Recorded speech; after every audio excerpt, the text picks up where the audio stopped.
Okay, folks, continuing our work with Greece, we are going to move from archaic Greece, which is kind of like old ancient Greece, to the era of classical Greece. And we're really going to cover three different themes in this lecture. One, we're going to think about the hallmark of Greek life, the city-state, and what it was, looking specifically at the two examples you probably have heard of before, Sparta and Athens.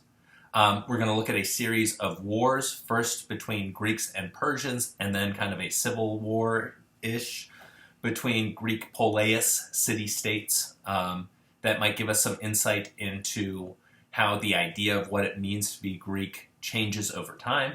And then lastly, but also focusing on those wars, we're going to examine the writings of the two folks who kind of vie for the title of father of history. Thucydides and Herodotus, who write about the Peloponnesian War on one hand and the Persian War on the other. And we're going to kind of compare them and think about what makes their writings historical and think about them in relationship to Homer. So building on all that, we want to keep revisiting the questions of what values are most important to the Greeks and why. We want to think about what makes Greeks Greek instead of something smaller or larger.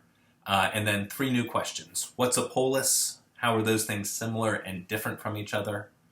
We want to think about the importance of those two wars that I mentioned earlier in terms of their development and spread of an idea of being Greek. And then lastly, we want to put those two different sources or excerpts of them side by side to think about how these guys are doing something that we might consider history.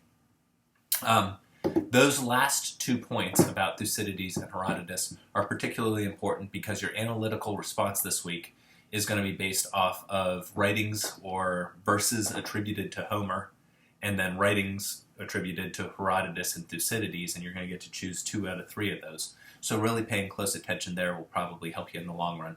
Those are sources you are going to be reading for Wednesday.